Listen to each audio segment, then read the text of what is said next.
Hey everybody, we're back. We're looking at Unwrapping the Pharaohs, lesson number 15, and kind of talking about the 18th dynasty, okay? The early kings of the 18th dynasty of Egypt kind of set the stage for power and affluence that was to follow for the rest of the kings, or the pharaohs. And also during this time, we have some confusion on dates, and if you look at a revised chronology, it makes things a little more accurate, at least in the opinion of the authors of the book that we're looking at. And primarily, we talk about Thutmose the First, who was Pharaoh and his daughter and nephew beating, um, and it's believed that she married Solomon. So let's go ahead and start with Thutmose the First. Okay, to start with, most dynasties they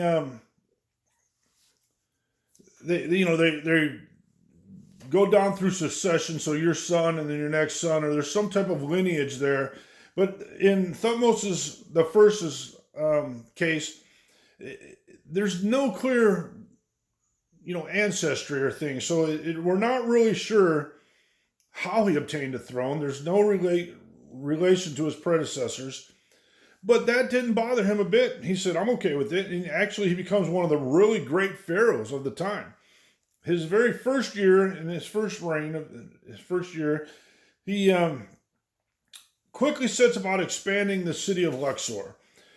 He gains authority quickly, and it's acknowledged quickly by most people in a lot of different countries begin to pay him homage. He's highly ambitious.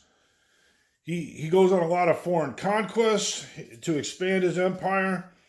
And in the south, the armies are subjugate the Nubians. And that all happens really in his first year. And then you get to his second year. And there's found an inscription on the granite cliffs opposite the island of Tombs in the third cataract of the Nile. And that's pretty far down the Nile. And if you look at page 110, it says, he marched to the ends of the earth with his conquering might, seeking one who would fight, but he found no one who would turn his face against him. He pressed on into valleys which the ancestors had not known, and which the wearers of the vulture and the serpent diadems had never seen. Subject to him are the islands and the seas, and the whole earth is under his 2 feet. And it just goes to show you that, he, in just 2 simple years, he had spread his kingdom quite a long ways. Another thing that kind of highlights this is there's evidence from Egyptian history that shows that this period they found the Egyptian river. And it's significant because they talk about it flowed from north to south, which was different than the Nile. And the only big river they really knew was the Nile, which flows from the south to the north. And the troops were really confused by it. And so they recorded it several times in different documents. And again, that, kind of insignificant in a lot of ways, because who cares which way the river flows? But it acknowledges how vast his empire was, how far away the Euphrates River is from Egypt.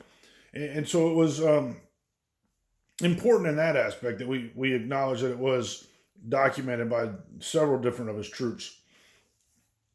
Then you get to the revised chronology. And I know we've talked some in the past in other lessons about the chronology of Egypt, and there's some speculation and concern about the exact dates, and different, doctors have different theories and different suggestions. But according to Velikovsky and Corville, there's a proposition that if they revise this chronology, it would fit more accurately with the times and would be contemporary with the king of Solomon of Israel, okay?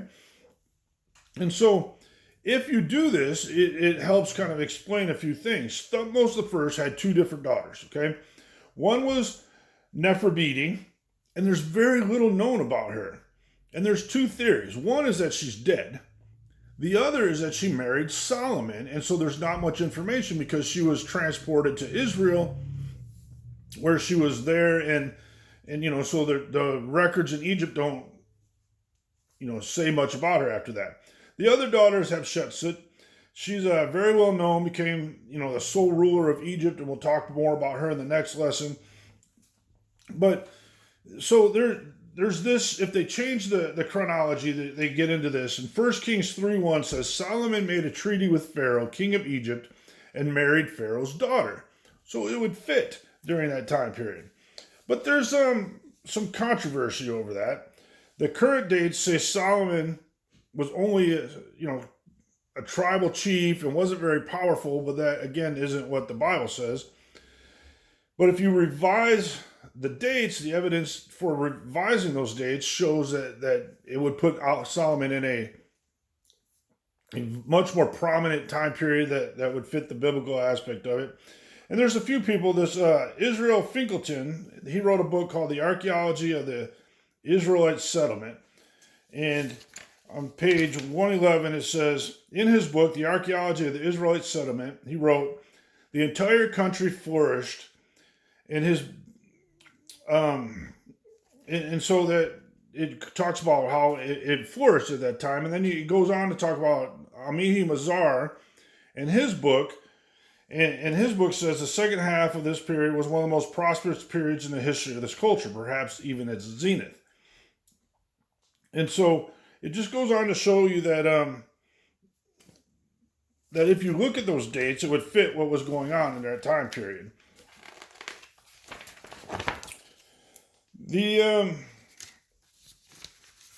So it may be well, the book says, that the daughter of Pharaoh to whom Solomon was married was Nefertiti. This would also be consistent with another very strange piece of history. The unnamed Pharaoh who gave his daughter to Solomon bestowed on her a rather unusual dowry gift. Pharaoh, king of Egypt, had gone up and taken Gezer and burned it with fire and killed the Canaanites who dwelt in the city and had given it as a dowry to his daughter, Solomon's wife. Okay? So all of that fits both with Thutmose I and with Solomon, but the dates would have to be changed to do so. And these two people, the Velikovsky and Corville, are the ones saying that if you were to change those dates, it would make it accurate. Okay. Then you have